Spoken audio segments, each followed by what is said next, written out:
Hi, Yinnies, and welcome or welcome back to a Yin Yoga Podcast. We have a guest today, and I will get to that in just a moment. Our friend who's been on the show before, Dhugal Meachem, is coming on today to talk to us about something kind of interesting, little Chinese astrology, perhaps. We're going to talk a little bit about Year of the Horse. Now, I don't want to say too much more about what we're going to talk about, because one thing I know for sure is that when Dougal and I start talking, other little gems come out as well. So I don't want to say anything about what we're going to talk about until we've actually talked about it. Before we get into the interview with Dougal, who has been on the podcast before, and I will, of course, link that in the show notes for you, I want to read a little podcast love that I have received. Very informative, very relatable, many thanks. Having completed the 200-hour teacher training, I quickly realized that Yin was for me.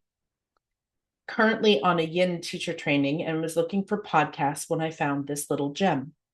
Although I'm very happy with my new teacher, I would have loved to follow this program as the conversations are so interesting, informative, and easy to digest / take notes. If the podcast is anything to go by, I would be very inspired to look into the program for future endeavors. Thank you so much. From Sally in the UK. Thank you very much, Sally.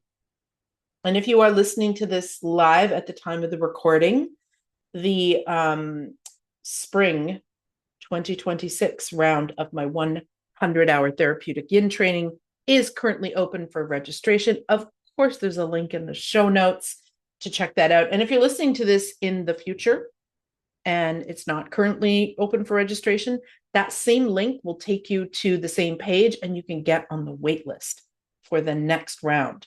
Getting on the wait list has several perks, not the least of which is I send you a bunch of cool free stuff along the way, these podcast interviews, other resources, practice videos, etc., etc. But also those that are on the wait list get access to the first 5 people to sign up, discount code, and they also get advanced registration before I start putting it out anywhere else. So if you're listening to this live and you want to join, link is in the show notes, check it out. And if you are not listening live and you want to join in the future, perhaps, please get on the wait list, even if it's not for the next round. Okay. So that's enough of that. I reached out to Dougal because I know he has a pretty in-depth knowledge of Chinese culture and just said, hey, you know anything about this Year of the Horse business? Sounds pretty exciting. And Chinese New Year at the time of this recording has not happened yet. And so I thought, what a lovely opportunity to do that.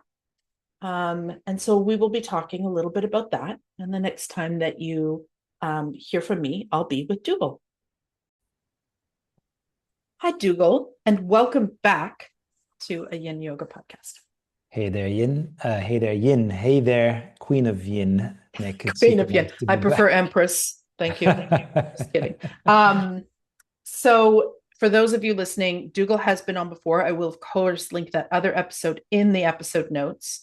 And so this one is going to be a little bit more it'll still be very educational, but a little more informal, not so much like an interview about Dougal's journey to yoga and all that. You can definitely check out that episode for all that stuff. But I reached out to Dougal because I was on the socials scrolling as one does, and I was seeing that this is going to be Year of the Horse, the fire horse, nonetheless. And that we had just come from Year of the Snake, which I didn't realize until I saw this.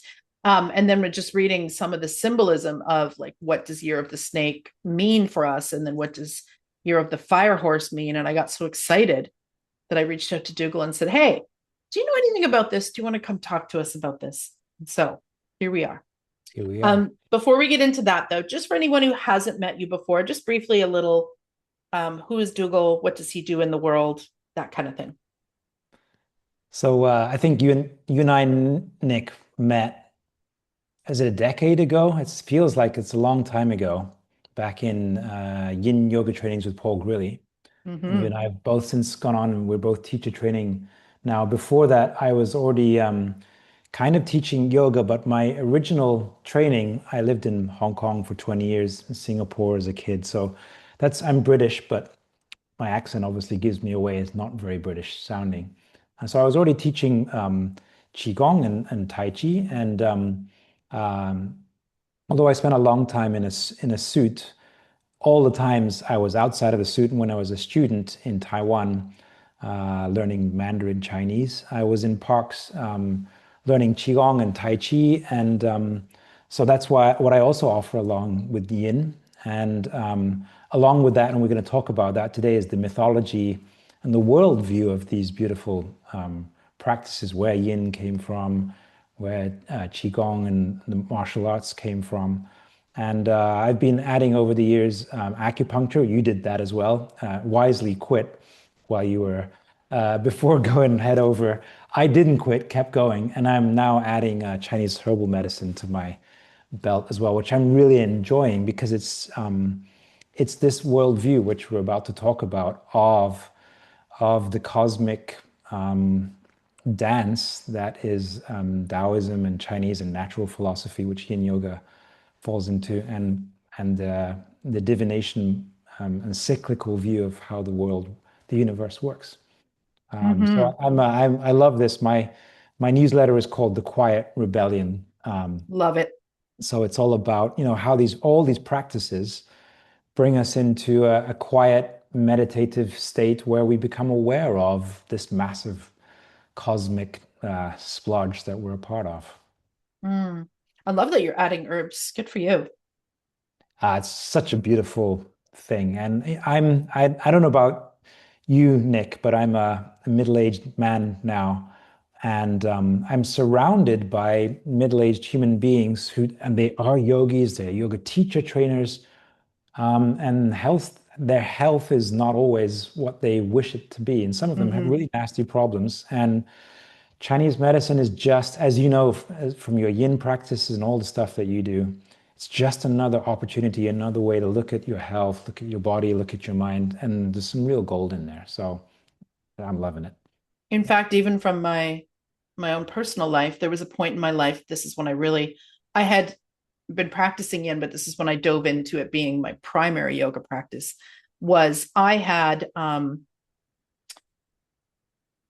whole bunch of things going on. I guess you could have called it probably chronic fatigue. But they kept testing me, Western medicine, kept testing me. And I kept getting this, you're within the range of normal.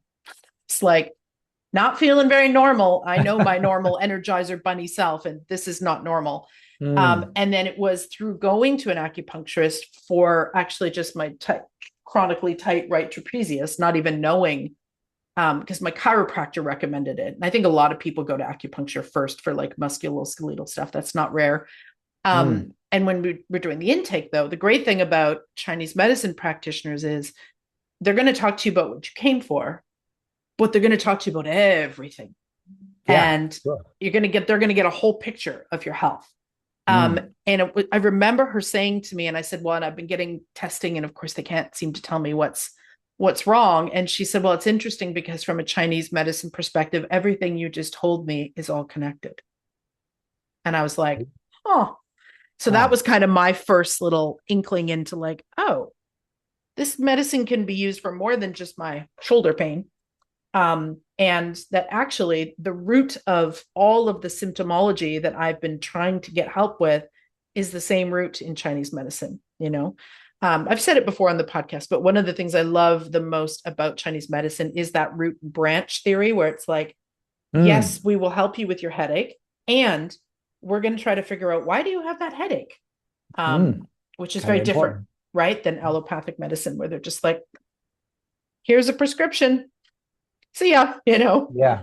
My supervisor right now, so I'm in my clinical years, which means I'm treating people, but I'm supervised in a great school I'm in here in the UK.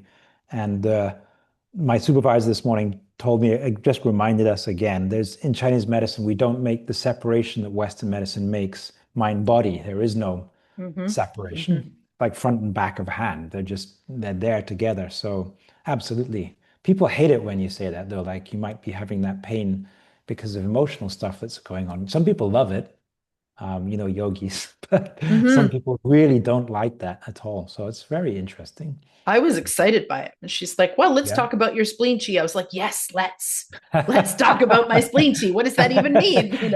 You crazy yogi. Yeah. Yeah. I was just like, what does that even mean? My spleen has chi. Tell me all about this. Yes. Mm. Um, and it was that experience that actually did cause me to dive into Chinese medicine studies, which I haven't continued in an acupuncture capacity, but I do plan on doing my medical qigong Oh, um, wow. train. Yeah, that was actually Mm. supposed to happen right before COVID, and then Mhm.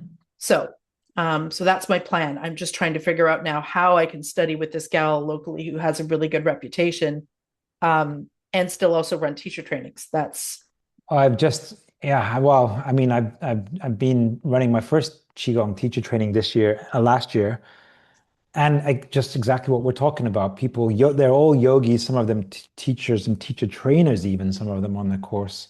And they didn't realize this whole bunch of psycho-emotional stuff that was going on. And Qigong is just a different opportunity. It's just a different way of moving your body. And people really get a lot out of just having a different view, a different take on stuff. It's I have only so, done a little qigong, mm, dabbled, but mm, one of the things that I remember being so remarkable, well, two things about qigong was when I was studying it in Chinese medicine school, and the teacher kept telling me that I needed to shorten my stride because as a yogi, right, we were doing these like warrior strides. Your thigh yeah. should be parallel to the floor, blah blah blah, and he was like, narrow that in. You've got no power there. Like, Mm, bring your legs closer. And I'd bring them a little closer, and he's like, closer. And I'd bring him in, he's like, closer. So that I found very interesting. But he was right. I didn't have any strength when I was all splayed out like that. wow. And then the other thing that I really loved about qigong was I was surprised when I did those practices how much warmth and heat I could build. Mm, I'm mm. just little TMI here, friends. I'm not a sweater. Like it takes a lot for me to get dewy or Oh, even yeah. break a sweat. I'm just Hmm. genetically that way. And I would find myself doing qigong and be getting warm and getting a little Oh, wow. dewy. And I was like, and yet I didn't feel like I exerted myself. And I was Mm, like, this is magic. mm. Because when you come Beautiful. from a yoga background, the only time I ever got that sweaty is if I was also lying on a little puddle on my mat, totally, totally exhausted afterwards. So yeah, I'm very, very, and I definitely, you heard it here first, friends, will be taking your Qigong course at some point. I just have to figure out Well, the I'm logistics of it. yeah, less is more is really, really a fascinating topic. And when you let go, the chi flows. And that's what it sounds like is happening for you. Nice. Mm-hmm. It's very, very beautiful practice. So let's talk a little bit. Where should we start with this? Because we don't want to just dive into Year of the Fire Horse if people don't understand like the cos. Shall we start with a bedtime story? Yes, please. With the Once Upon a Time. I think this is the way that Chinese children talk about this. So we're talking about Chinese New Year and how the animals got there, and the Jade Emperor, who is kind of this Father Christmas, Santa Claus kind of figure, who sits up there in the heavens, in the cosmos, said, um, yin and yang flows, the cycles of time come and go. But this is hard for the people to understand. So, animals of the universe, I'm going to make each of the 12 years named after the best animals in the universe. And the animals will go, yeah, yeah, this is great. But how do I figure out which animal goes where and what order we go in? Well, what I want you to is, and there's different variations of this, but something like I want you to race across the Milky Way, and the one who wins will be the one at the beginning, which is the best year, and the one who's last. So all the animals go, yay, okay, no problem, I'm going to win.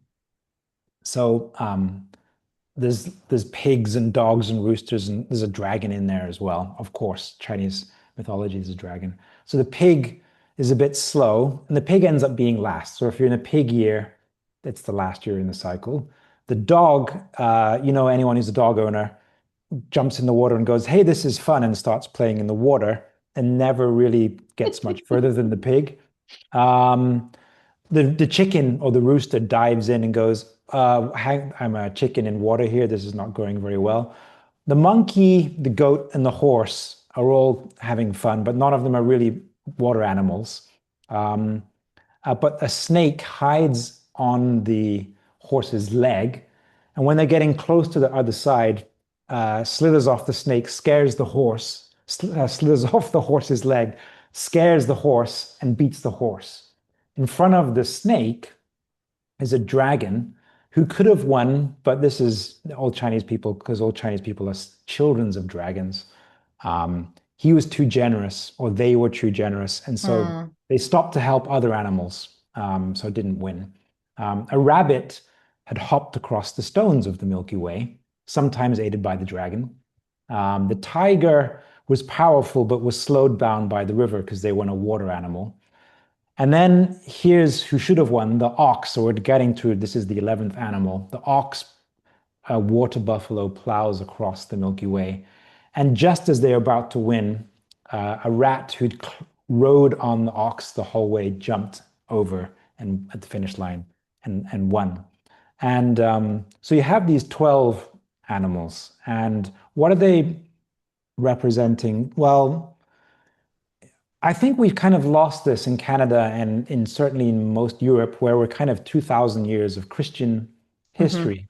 But if you go back, you'll know. Every time I go to Canada, I love this. You kind of acknowledge the owners, the original Aboriginal owners of the land. The Indians have this all through South America. The Chinese, the Africans, the Australasians all have this deep cyclical relationship and mythological understanding of the universe around them. And for the Chinese, there is a cycle of the cosmos, which they call, and they break it into 10 pieces, if you like, and they call those the 10 heavenly stems. And then we're on Earth, and we have 12 cycles of earthly kind of energy or matter, and humans are in the middle. And so these animals, there are 12 of them, represent the 12 flavors of time, if you like, on the earth. So if you ever ask, I'm a water rat, so we're the ones that won. So we're kind of conniving and a bit clever and a bit fast. A dragon is kind and powerful. Tigers are powerful and very young animals. Monkeys are kind of clever and adaptive. Dogs are playful and loyal. So if you have a kid who's born as a dog. So all of these, but these are mnemonic ways for us to understand the cycles in the same ways, we have winter, spring, summer, and fall, very different flavors, very different chi. So these animals represent, to cut a long story short, so 12 earthly cycles of energy, 10 heavenly cycles of energy. The number which both of these can be divided first by is 60. So there are 60 years, is a 60-year cycle. And so next year is a fire horse. So the horse is one of the 12 energies. And the fire is the yang version. So each of the 12 has a yin and yang, so there's 24. Then you got the 5 elements, and that ends up as a cycle of 60. So there's 60 different, in the same way as you get up in the morning and go through a day, there are 60 periods through a cycle. And this is the Chinese lunar solar cycle. And these animals help us understand. So for example, a rabbit year, are kind of bouncy and hoppy, and it's a good time to have children because rabbits have lots of kids and babies. So each of the animals represents a mythological chi quality as well. So all the kids learn, and we learn it, just like you're Sagittarius and I'm Libra, and we learn what the personality types and where the stars were when we were born. So Chinese learn these as well, but we're going through a cycle of 60, and but it really comes back to and most Chinese people don't know this today in the same way as we've forgotten our, I don't know, pre-Christian Hmm. roots. Most Chinese people just, they know about tigers and lions and dragons and stuff. But modern Chinese people have moved away from a deep, symbolic and deep relationship with the cycles of the lunar cycle, particularly, which is the most probably powerful. If there was no sun, life on Earth wouldn't exist at all. So that cycle, this is what this is all referring to, the dance of yin and yang over time. And it's really beautiful. I think as a yin teacher um, and a practitioner, yin yoga makes us aware of of the dance of quiet and noise, of dynamism and rest, of life and death, of night and day. Hmm. And this celestial cycle that the Chinese New Year represents is simply that very simple yin and yang idea taken. It is a very simple idea, but taken so that everything in your life, from cradle to death, from youth to old age, from morning to night, from January to December, we can really revel and dance and appreciate, things like in summer, our skin is very different. We feel the sun's rays compared to now. We're sitting this in the middle of January and we're freezing cold. Well, the 60-year cycle really draws us, zooms us out from the daily, and we lose this so much with our electric lights and heaters and all this stuff. So it's really this cycle of the Chinese, just like so many old cultures, brings us back to being aware of, and then hopefully dancing with how the universe, how the cycles of the universe. So, from what I understand, actually, almost all cultures until the Gregorian calendar was introduced were lunar calendars. And so sometimes people find that confusing. Like, why is Chinese New Year on a different day than like what we in the Western cultures say is Yeah. New Year's? And I would say that I actually think I wish I could follow the lunar calendar, but I live in a Gregorian world. So there goes that idea. Um, Makes more sense to me for that New Year, which this year, what day is it again? The New Year, Chinese New Year, 17th of February, 17th, I right? Yeah. assume. Yeah. That Yeah. starts to make more sense to me because if you're following the wisdom of nature and the animals and the planet and the environment that you're in, this is why I've done every winter I do an episode on why people should rest and throw out their New Year's resolutions and quit thinking about the new year being in January. And like, this is the time to be journaling and dreaming and resting and, not the time to be like, identifying all the things they want to change about their life. And how that kind of energy of like February in some parts of the world, most parts of Canada, is still very much winter. Here, Mm. where I live now, February is actually where the flowers start. Oh, wow. Yeah. Yeah, we're very lucky here, in this little rainforest climate, Canada's Hawaii that I live in. So it's small. It's like, snowdrops and daffodils, and then Mm. crocuses will start. And so it really does feel here, like in February, that's sort of like the foreshadowing of spring. It's not quite Mm. spring, but it's like hey, this is what's coming. Mm. So it seems to make so much more sense to me than the Gregorian calendar, which I haven't done a ton of research on, but I've been paying a little more attention to it here and there. And from what I have read, and again, don't quote me on any of this because I'm not an expert, it was created by the Romans, I believe, and it has a lot to do with like the tax year, more so than it does like actually paying attention to nature and I always think if we want to know what might be the wise choice, we should just pause and be quiet and like look around for a while. Like, what is the forest doing? What is the animals doing? You know, what's happening in nature? Maybe that's Mm. what I should be doing. Well, I think I've been had the honor of teaching a lot yin in Italy. Of course, they have the Pope there, and but Italy is also home to a lot of pre-Christian. Of course, the Romans. I think it was. I'm going to remember Constantine, so Constantinople, who converted to Christianity. But before that, there are lots of temples and converted churches. So Christmas was the old pre-Christian dark festival. Mm-hmm. And here in Scotland, I've just gone out on the street and we've all burned torches in a Viking ship. And I went out with my family and did this. And so Chinese Fun. New Year, it was great. Yeah. So Chinese New Year is coming at one of the dark. It's one of it's you if you know if you have the yin yang symbol in your head, it's at the it's the that little tail of yin just before it starts to become Mm-hmm. yang. So we've just gone through in the northern hemisphere here the winter solstice, the darkest That's my night. birthday. Oh, really? Mm-hmm. That that explains a lot, Nick. So Yeah. you're an emanation of the darkest moment in the year. So Yeah. Which I used to hate when I lived in wow. Alberta because I Mm, hate winter so much, like cold, snow, all of that. really? Like, oh, hate it.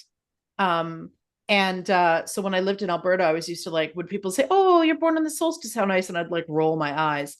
But now that I live here, where I live in a very temperate climate, although we very rarely get snow here, but there has been at least twice since I've moved here where it has happened on my birthday, ironically. Now I'm much more okay with it and think it's kind of cool actually. As I've gotten older, I'm also as I've gotten. You were speaking of middle age earlier, and I'm definitely we're the same age. So you know, as a woman, as my hormones shifted, Mm. um, I also became, I used to be in my youth a real sun bunny. Like I Oh loved to be yeah. outside in the summer all the time. I would just like a cat. I would curl up in a sunny spot with a book, and when the spot would move, I would move. And then when I kind of started, I now know it was perimenopause. I didn't know it at the time, but all of a sudden I went out one summer day with my water bottle and my book to go find a spot by the river and was like, oh my God, I cannot take this heat. Like, what the heck is happening? And Mm. that's when I started becoming far more attracted to actually now, if I were to say my favorite seasons would be spring first and then autumn, actually, those kind of more moderate climates. And this is the Chinese medicine worldview is this rhythm of the dance between yin and yang, between night and day, between hot and cold, masculine symbolism and feminine symbolism. Um, Not only goes on, so you were born on the darkest day of the year, and then there's the opposite, there's the summer equinox, but these cycles also go on inside of us as well. And you've talked about one thing, and you'll have to just shut me up if this gets boring, but studying Chinese medicine now, I have found that our times, I call it menopause in men, men's Mm-hmm. libido changes massively. We tend to ignore it and just go, no, I'm still 17 and a fountain of youth. And, but then we get bad backs and our eyes start failing us and et cetera, et cetera. And women are much more sherry, which I really like. And women's bodies change massively. And as you talked about, temperature changes and hormone cycles. And we have things like HRT, so hormone replacement therapy, which kind of denies this and just kind of works for many women, which is great. But riding these cycles of life, and that's what this Chinese New Year is, the beginning of a new cycle. It's not just annual, but there are in Chinese medicine we talk about 12-year cycles. So, and I kind of think these kind of happen if I'm coming up to 54 in a year. Um, so I feel like but we can ride these cycles like a surfer rides a wave, or um, like a drunk man rides in the back of a taxi. You can just bobble around, or you can fight or you can fight it. And the more I dive into, I mean, modern yin is not. You've had a great episode on where does yin come from, and it's not Chinese medicine and all these great ideas. But there is a big Chinese element in yin, which has come from. I started to call it actually yin gong and yang gong. Like, you must have yin and yang, Paul Grilley would call it. Mm-hmm. But you got to move. This is another example. There are exact opposites. There's dark and light. There's movement. There's times when we should sleep. There's times when we should be active. And I find the people who get sick, people who are unhappy in life, tend to ignore these completely. And so it's just another thing. We don't. If you're listening to this and you're not Chinese and you don't want to be, what's the word, culturally appropriated upon, just look back in your own culture. Yeah. These ideas are there for all of us, Yeah. no matter where you come from. In our cultures, which, you're in Scotland and from the UK, and, Canada's full of immigrants from Scotland and the UK. I have some of you in me as well.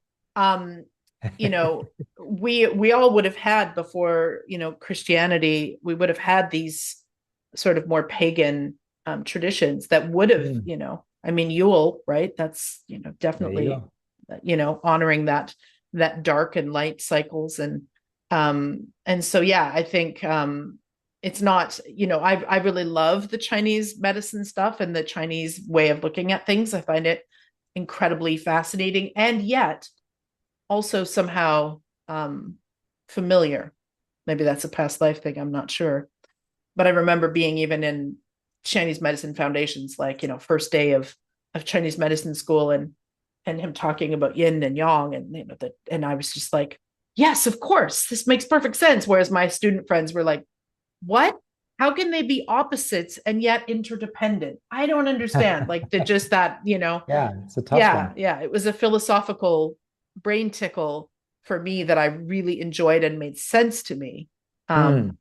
At least at the stage in my life that when I was learning it. I don't know if it would have made sense to me in my 20s. I think I was far more of a black and white, pun intended, thinker, back then. But yes, like you said, if you're not, into Chinese culture, although I'm sure most people will find this fascinating, just look back at your own heritage and you'll see. Absolutely. Yeah. When I bring this up in Italy, so we have Shakespeare in UK, who's our kind of bard of choice. They have Dante, Dante's Inferno, and he apparently thought that he got to the perfect apex of life at 35, and so he splits his life into four.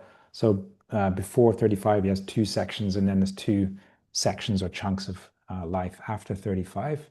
The Indians break their time on this planet down into four.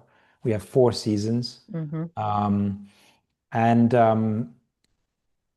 We tend to, in Chinese medicine, going back to Chinese medicine, we have this kind of, we're all born with this kind of qi bank account. So if you ever hold a baby, they're like water balloons almost. They're like really full of energy. And if you ever deal with kids, like they're just like now my age, if I'm surrounded by kids, it's like, Jesus Christ, how do they have so much energy? And you go to old people's and it's like, let's go and spend some time with kids. It's really dull and boring in here because everyone's falling asleep. So we kind of lose energy as we go through, but we don't have to go, oh, it's dark or I'm old, so now I'm kind of doomed to my chi fate, or the time of year fate, if you like. One thing I like about yin, and I'm sure you deal with this all the time too, is that we are born with qi, but there's the energy of the world around us as well. And so that's what this Chinese idea, the humans are between the 10 celestial pillars and the 12 stems of the earth. And we can draw on both of these. We have qi within us, which we get from the planet, but we also have the qi of the cosmos around us, and we can draw this in. I'm sure you know this in your favorite yin pose. What's your favorite yin pose? Currently, it's one that not a lot of people know, because I kind of have, yeah, because I kind of I've got a branch rare away one. from just the Paul Grilley stuff. Yeah. It's called heart bed, where you It's called like what? heart bed. Heart bed. Heart bed. So you literally sit in front of a bolster. It's going vertically, and then you lay your spine along the bolster. Sort of like it has the same effect as Sphinx Oh, okay. in the lower Okay. back, except you Yeah. can then open up your arms and get all Ooh. that glorious opening through the Ooh. chest, through the torso, through the ribs. Okay. So and a lot of times people will confuse that with restorative, and you can do heart bed in a restorative way, but I'm not talking about that. This is just Mm. bolster you, sometimes a blanket. So you get a Um, back bend and you get a bit of like a chest yes, opener. and you get all of the muscles and fascia of your back body being reformed around this sort of unfamiliar shape as Mm. well. So I call it the Great Meridian multitasker, especially especially if you put the soles of your feet together in butterfly and let your knees fall out in that position. Then you're getting Oh, every meridian of your body all you in had one. me till that bit because I'm the worst. I am the You can use blocks. yeah, I could do. Yeah. But why do you Um, like it so much? So what happens when you come out of that? I like that one so much because it is a multitasker. So because I'm addressing my ribs lifting away from my pelvis, my ribs spreading, the heart center opening, the chest opening, the shoulders, even if I bring my arms overhead, Mm, um, and getting that little lumbar love, as well. Um, Whereas I find as much as I like Sphinx pose and it gives me a similar thing in the low back, I don't get all those extra bells and whistles nice. through the front body and then also the muscles in my back and my fascia in my back body And as how does it well. make you feel? So you come out of this one, can you describe in a word or sentence how you feel coming out of that? Purr, There you go. like a So that's purr. what, I was going to so say that's, if only one of my cats was closer, I could. oh, you're a cat. Oh, you're a cat person too? Yeah, Okay. yeah. I have two. So, They're so just there over you a year old. go. I Yeah. think so. So you go in kind of like at Hmm. the beginning, and then you come out, and I think you certainly moved your own chi, but I think you brought in and boosted yourself with the energy of the space around you as well, Hmm. and that's it. So you can dance with these. You kind of have your chi energy. There's the chi of the year. There's the chi of your nation. There's the chi of the season or the environment that you're in, but there's also a bigger chi that you can call on, and that's these ideas. That's Chinese medicine. That's Yin Yoga. That's the human experience. You're Canadian, so you have the chi of British Columbia. I'm right now in Scotland, so we have Scottish chi, which is a little bit different flavor. But we're both in the dark. But I'm sure you know there are people here who We're also both in the rain. we're both, well, yeah. We can compete on that one. Yes, But I'm you'll sure you win. know. You'll win, but we have plenty. Yes. Damn it.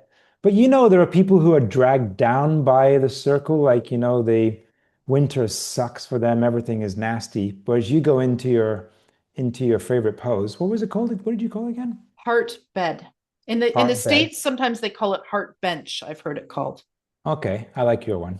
Hmm. You go into your heart bed and you come out probably a little bit happy and Oh you've got a yeah. bit extra juice. It's a very contented pose for me, for sure. Mm, Yeah.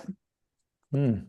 And I've now, converted most of my students to the point where if I teach a class with them and we don't include heartbed, I swear I can see mutinous thoughts happening on their Well, faces. I'm just to come back at you. So it's surprised that I didn't know that one. I'm now just gonna, as soon as we finish this, go and try it. I was gonna say I probably have all kinds of tricks up my sleeve that you don't know, Dougal. Well, that's why you're the queen. Uh, I do one which I call one of my students. I never did this with Paul either. My student named it bra strap pose. You probably do it. So instead of the bolster along the mat, I put it Yeah. at 90 degrees and you lie it over it the other way. Yeah. I call it starfish. You call that starfish. My German student called it bra strap because she asked me and I said, I don't know. And so she said, okay, let's call it bra strap. Yeah. And I The said, reason I okay, call it starfish is because if you look at it from above, if you ever makes seen total a sense. starfish on the beach, their little like centers kind of poof up. Yeah. Yeah. Yeah. Isn't it Mm, funny how in yin, any of the stuff that wasn't like OG Paul, just gets names for, and that happens a lot in groups and stuff. People will say, I've heard, some people call a certain pose bow tie, and I'd never heard of that. So then you have to like, what is that? It's like, oh, that's because I call it this, or my teacher called it, Mm. Well, Yin's got so big since a you and I pose by started any other doing it. name. Yeah. Who cares? Yeah. Yes. So back to this Chinese, would we call it astrology? Certainly can. It's a cosmological cycle. It's an astrological cycle. Yeah. So if we were just in the year of the snake, so the current year, as the time of this recording, to timestamp it, we're still not quite in Chinese New Year. Although by the time you're No. listening to this, we will be, because I will release Mhm. this just after the Chinese New Year hit, or just before. I haven't decided yet. But so we may be just approaching it or have just had Chinese New Year. But what is the deal with the snake? Because of course I read stuff on Instagram, but I'm not really sure that those people know what the heck they're talking about.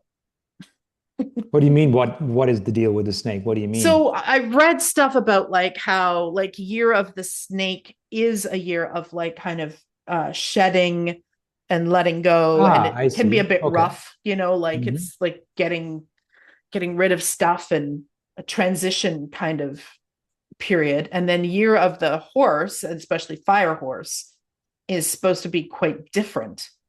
So any nuggets you have on like where have we just been and where are we going now with this? Oh, you want me to? Okay, keep going. I was going to say, I don't mean you to actually do like an astrology reading, but just like the symbolism of like the snake versus the horse and the fire, I have to say, as a just to mix my astrology a little bit, as a Sagittarius, which is a fire sign and half horse, I'm pretty stoked about this Oh, fire horse business. okay. I see where you're going with this. So you have the 10 heavenly stems. So it's like, the tree of life, kind of upside down tree which Mm-hmm. comes from heaven. So this is the same idea, but it's just the Chinese. So there's these meridians or channels of energy coming down to the earth, and there are 10 of them. We could do an offshoot of why there are 10. Everybody in Yin Yoga, I think, knows about the five elements. I call them the five phases or the five patterns. So there's a yin and a yang of each one. Mm-hmm. There's five elements, five phases: wood, fire, earth, metal, and water. So each of the 10 stems has an element to them. So you can have, for example, so each of the 10 stems have then got mixed with the 12 animals. And again, it gets a bit messy, but so there's each of the animals, which is one of the stems, has a wood, fire, earth, metal, and water one. So I'm a water snake, you're a water snake. Have a different quality. A person who's a water snake is different to somebody who is a wood snake, who's going to be born Gotcha. 12 years after to them, who's going to be different to a fire snake, to an earth snake, to a metal snake. So we're And coming you and up I are to both water rats, are we water not? rats. Yes, Yeah, we just found this out, folks, that we have the same birth year. we did. Mm-hmm. So there's this 60-year cycle. Each of the animals has, so this is kind of getting a little bit, I guess more, I'm not going to say dumbing it down, but it's getting a bit more kind of to please the masses kind of stuff. Yes, exactly. But so each of the animals has a character. So the snake is kind of the snakes wake up late because they've been cold all night. So snakes tend to be late wakers. They as you say, we snakes cast off their skins, but they're also a little bit cunning and secret. So there's each of the characters, each of the years has a quality, but then you can have a water snake versus a wood snake, et cetera, et cetera. So Mm-hmm. they're all slightly different. And so what are we coming up for? So horses. I'm just looking at my notes here. So horses are super yang animals. And it's a fire horse. So in the That's like 60 years, that's this is like like double yang yang. yang. This is Yeah. like Bikram. This is like Bikram in a hot class in July. This next year, and let's not go into politics and what's happening in the Please world. let's not. Yes. Please let's stay away from that. But this is when the shit hits the fan this year. Like this is yang, this is one of the most yang animals in the cycle, and it's a fire horse. This is maximum fire. This is horse's speed and freedom and passion and energy. And this is the fire version of this horse. So this year in the 60s, if I'm getting it right in my notes, this is the 43rd year in the 60-year cycle. This is kind of the maximum yang in that cycle. So people who are born in this year, you would expect to be, have ADHD, their favorite drink is Red Bull, and to relax, they bungee jump. And, compared to, say, a wood horse is going to be much more stable. Water rats, you think water, and then rats are kind of conniving and jumping. So water rats are very adaptable, flexible, but smart and intelligent, a little bit conniving as well. We take rides on other animals to win the race, that kind of thing. So each of the animals, but these come back again to, I teach a lot in the Chinese medicine tradition, which is called yang sheng, nurturing life, which is essentially going with this cycle, the cycles of nature, the cycles of the seasons, the cycle of life. And so these animals represent this year, the fire horse represents in a 60-year cycle, kind of like, I don't know, if maybe we look back at the last 100 years, we go, that was the year where most crazy shit just happened. And maybe that was the year when the world just seemed to go to sleep. That's how this cycle is very much seen. And so this next year is, it's Red Bull, it's ADHD, it's clubbing all night long, it's no sleeping, sun's shining, music's blasting, and we party till we drop. That's if I think that's going to be the essence of anybody who tries to divine or gives us astrological predictions for the year. Oh, wow. That's it's very different than the ones that I'd heard, but yes, that's such a pop culture version of like fire horse. Yeah, I just find this stuff so interesting. So fire horse is coming up. That's the pop version. Now and again, you just tell me to shut up, Nick, if this is not interesting to you or your listeners. But then you have the I Ching. Have you heard of the I Ching, the Book of Changes? Some people call it the I Ching, is the old spelling. But this is based on, so the world has a flow, it has a power, which is called the Tao. So all Chinese philosophy is based on this yin and yang. The Tao flows between the energies of the cosmos, flow between two extremes, night and day, up and down, good and bad, left and right, male and female, etc. Big Bang and nothing. So the Big Bang happened. Where the Big Bang came from nothing in Chinese philosophy. So the Chinese, the shamans who are related to the American Indians, the Aboriginals that we were talking about, all these pagan cultures way back, they noticed that life just was a cycle of change. And the I Ching mapped 64 cycles. So there's lots of different numbers. I've talked about 10 and 12, and there's the 5 phases. We could talk about the 4 seasons. The Chinese do like their numbers, don't they? They love their numbers, yeah. Even the Communist Party still is like this. And so the horse, the fire horse that we've just talked about, it's just a way of, so the I Ching is 64 random, you could say random symbols. And people get into I Ching divinology and trying to predict the future and all this kind of stuff. And we look at the animals in the same way, but they're really, the way I use the I Ching a little bit. And what I found, and I think you and I were talking about this before we started, and I was congratulating you on how well this podcast is doing. And the I Ching, the way I found it the most powerful is you pick a symbol and you just meditate on it. So you pick I think Jungian Carl Jung did this a lot. He he's got this meditation where he just digs into the earth and you go deeper and deeper and deeper into your psyche.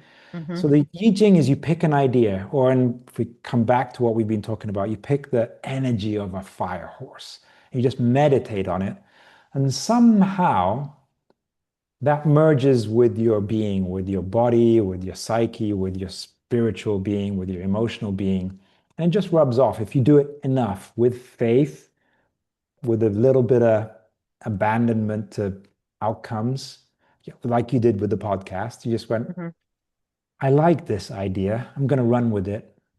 And you sat on it, and here we are, second time around for me. And I've been listening to episodes, and you got some amazing people. So that's what this idea, I think, of the cosmic cycle. Like if you're having a hard time, and so many of us are having a hard time, pick one of the animals, maybe one that you're just drawn to, or pick the one that you are. Find out which one you are. If you're an artistic, draw it. If you're more of a words person, write a haiku or a poem to it, and just put it on your table, put it on your desk when you meditate. Put it there, and the idea is that it helps you. That's your original chi that you've got for this year. Mm-hmm. You can take it as your earth, as your anchor for this year. That's what really this is all about. People in China and in Hong Kong they'll go in Chinese New Year to temples, and they'll get a shaman master or a Taoist master to divine the year for them. And they'll say, this is the year to marry, or this is the year to take those exams or whatever. Mm-hmm. But I think if we come out of pop culture, the Taoists and the philosophers and the shamans it was really just ways of reading the signs of the cosmos around them. And I think when times are really, really hard, I find this really, I've just actually spent my time just doing this. I drew an I Ching symbol, and then I look at it, and it's just, there are 64, and I've talked about 60. They're very close. There's lots of different numbers. It doesn't really matter. It's just how many slices are in the pizza. But if you stick with one and pick one, and trust that for a period of time, like you've done. You picked the Yin Yoga podcast and you've ran with it. Then fruit comes off that tree. Things happen. You make choices based off of that idea, and that's all this really simply is. And you can do this again 1 year from now. Mm-hmm. That's really how I think the old shamans, the masters who used this before it got all kind of the horse is this and the snake is that. Mm-hmm. You Mm-hmm. bored? You bored yet? You had enough of that stuff? No, I'm not bored. But I do think about though, um, the symbolism of the animal, like you said, of a horse. Like, what are the Mm, qualities of a horse? And mm, then you add fire to that, and like, what are the mm, qualities of fire? mm. And yeah, it sounds like a year of a lot of kind of like forward movement, you know? Yeah, Yeah. Yeah. yeah. Strong. Change Yeah. is happening. Yeah. Yeah. Yeah. Yeah. And my my my father was born. His birthday, his birthday was on the 8th of the 8th in 1988. We were in Singapore, and Wow. yeah, and people went, it was a dragon year, and everyone went absolutely crazy. Um, and on the 8th of August, 1988, in Singapore, they had the most babies born on a day ever because everybody wanted a dragon baby. Eight is the lucky number in Chinese. Right. Um, so people this year, I don't know what's happened, but Chinese really people who take this stuff seriously, they'll be making big decisions based on Yeah.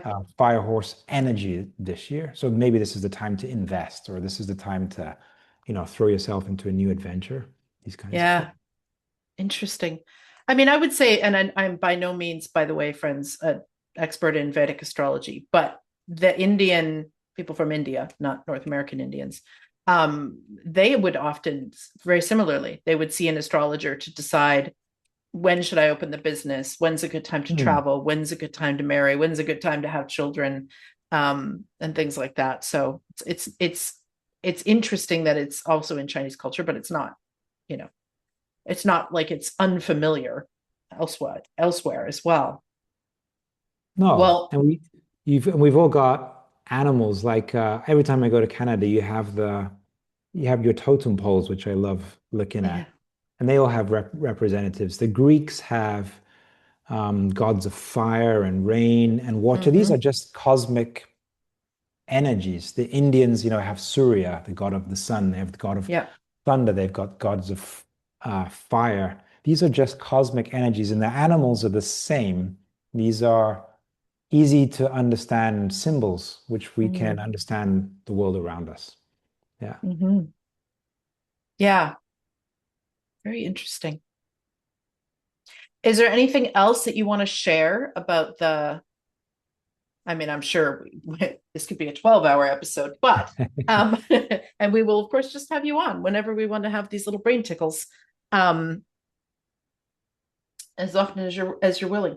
Is there anything else you want to share, kind of about sort of the Lunar New Year, or kind of where we're coming from and going to? Well, you touched on this. I don't know about you, and again, it has come from my yin practice, which I've been now doing for a scarily long time. Maybe it's just because I'm old too, but and maybe it is because I'm in Scotland, which has really, we have really long summer nights and we have really short uh, days. But I think anybody who's listening to this, and you're a yinster, um, use your yin time, which is just another cycle. It's just a cycle between rest and unrest. Um, use a reflection of whatever cycles are in your life. If you're coming to the end of a job cycle or relationship cycle, or a time in your life where stuff has happened. Particularly, I don't know about you, Nick, but my age, I find a lot of people in their 50s are really struggling with letting stuff go. Like stuff with worked for you in your 30s, 40s, 50s Hmm. went really well.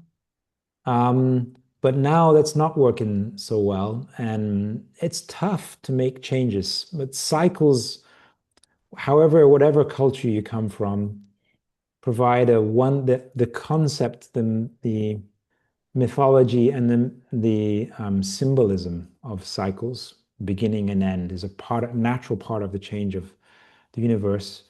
I have found to be really, people say to me, wow, you seem to adapt really well. And I think yin has done that for me, because you can't engage during a 5-minute yin pose. You just got to let go. And that opens the door to the cycle of taking up and letting go, and taking up and letting go.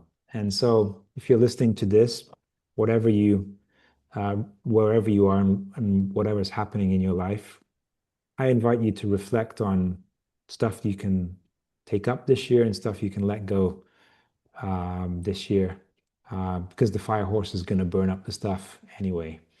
Um, that you're going to have to let it go eventually. So it's going to take it from you. One of the things that I love about this sort of Taoist philosophy and the seasons is this sort of, that they have like a energetic or mental emotional sort of theme to them, Mm. and this is one of the things that I was just telling my students last night when I was teaching, that like, if you just made a bunch of New Year's resolutions, but you didn't in the fall let go, where are you putting those? Like, I don't know anyone who's not busy, right? Who doesn't Mm. have too many things to do, And so if you haven't let go of things that aren't serving you, how are you supposed to make room for the new things?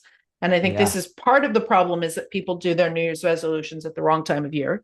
They do it in winter, right? They do it in winter I when like it. really, like, we're supposed to be resting. Yes, yes, I So like it. that's, Mm. part of the problem. Those new Yeah. seeds should be planted in spring. So Yes. that's problem number one. Problem number two is they didn't let go back in the fall. So Mm. they've got a life where they're super busy and all the stuff, and they're overwhelmed. And we'll be honest that unless I'm going to just say this, I'll go out on a limb and say, unless you are a single mother of multiple children, you probably got 5 minutes in there somewhere in your day that you're wasting on something, whether it's Yeah. scrolling or who knows, right? And so for me, I spend a lot of time in the fall looking at, okay, what's not serving me Mm. mentally, emotionally, physically stuff. I go through all my stuff. I got another pile of books right there that are going to the used bookstore. And I make space so that in the winter, I don't feel that burden of overwhelm so that I can rest, so that in the spring, there is the space for these new seeds. So, for example, I won't be doing my vision board until the Chinese New Year because Mm. that's when I've cleared it. I've already removed what's no longer Now, needed. do you feel like the universe around you, or just like the trees are sprouting and the sun's coming out? Do you not feel like that feeds your, Yes. yeah, there you go. Bingo. Yeah. Yeah. Yeah. Um, and and so that to me, once I started paying attention to the wisdom of the seasons and trying my best within a society that doesn't really pay attention to those to live that way as much as Mm. possible, it's made a massive difference in just my level of contentment in the world. And In that's fact, because you got the Taoists, the power of the Taoist is the one who just lies on the lazy one who lies on the rubber tire at the top of the waterfall, spills over the waterfall and flies down the river on the rubber tire and did absolutely no effort at all, just sitting on the tire, going yeah, down. You have the power of the spring with you to feed your creativity. So yeah. your It natural just Tao. feels like um that wisdom of the seasons is tangible actually for me now that I'm paying attention to Mm. it. And it's only been, since I started studying Chinese medicine that I ever did this. Now, that being said, I used to think of the new year for me used to always be my birthday. So my new year Mm. or Mm. September always felt to me like the start of Hmm. something, and that's Mm. just probably from school, all the years of us going back to school, starting a new year, in September.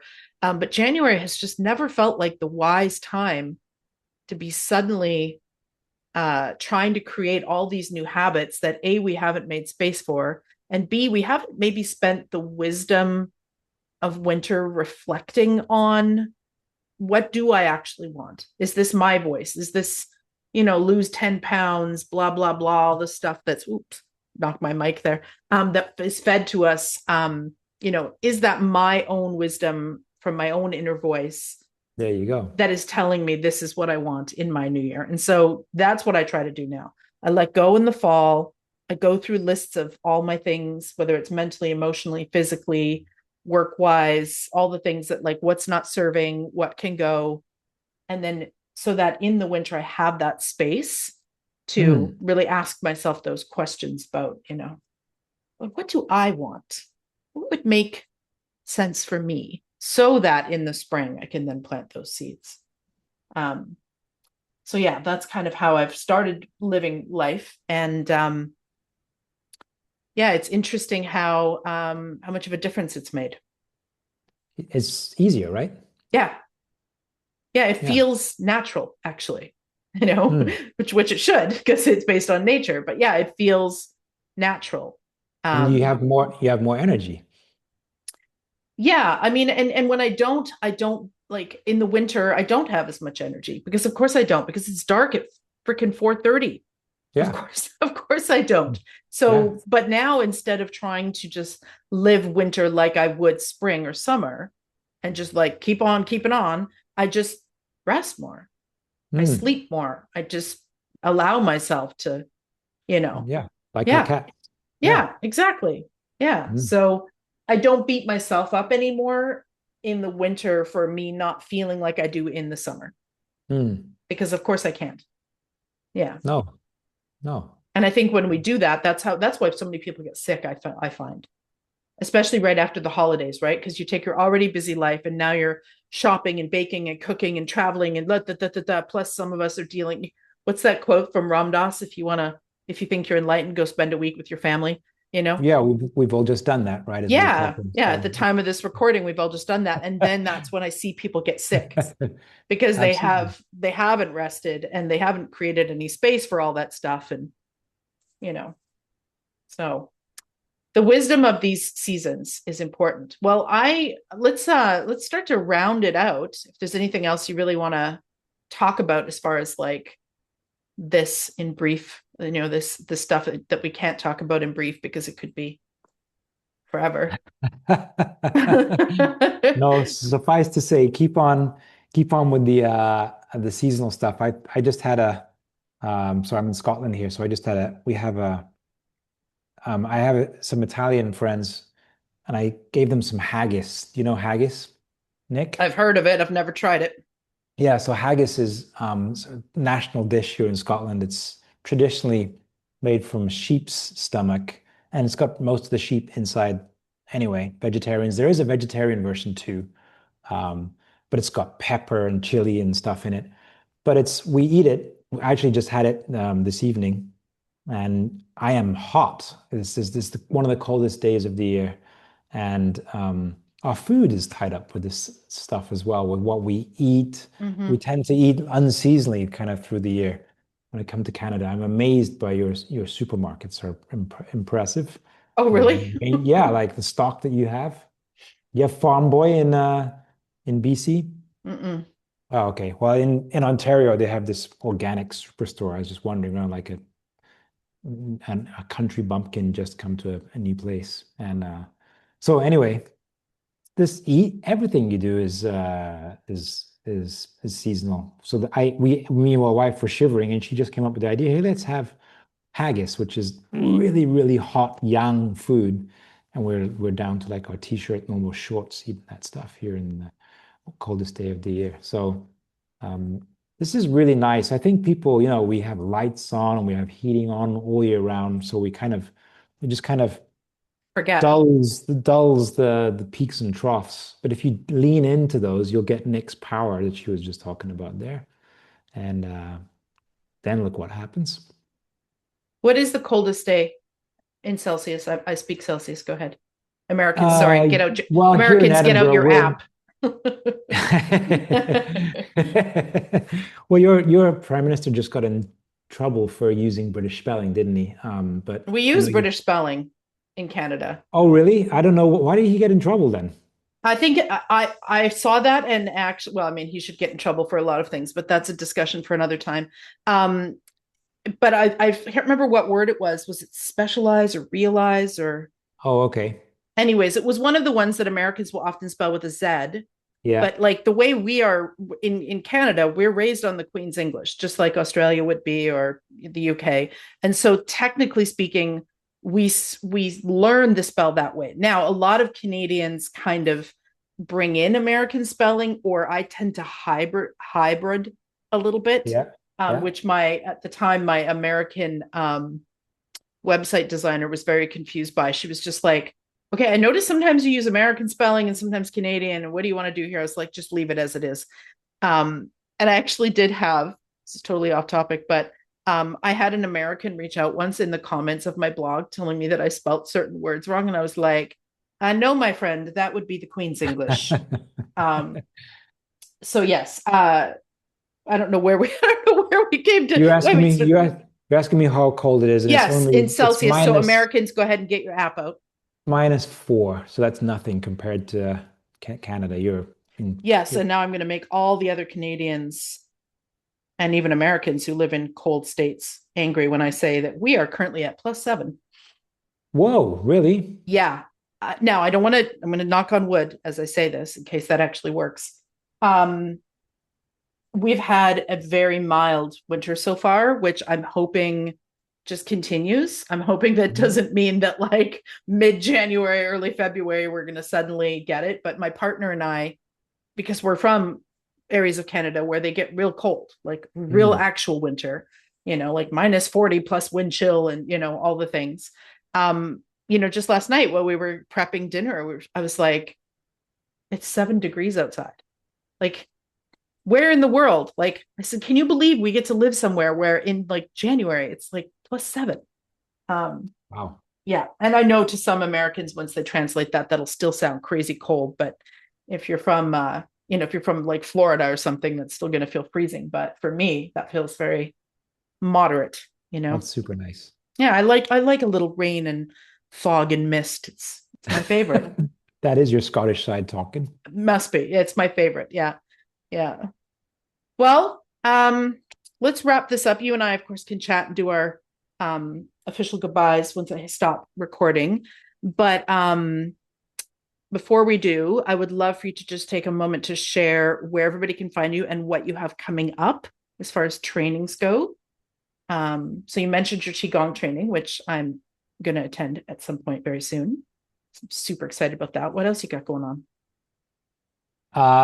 What do I have? Actually, nothing much soon, but this year I do an annual retreat in Portugal, which is super nice.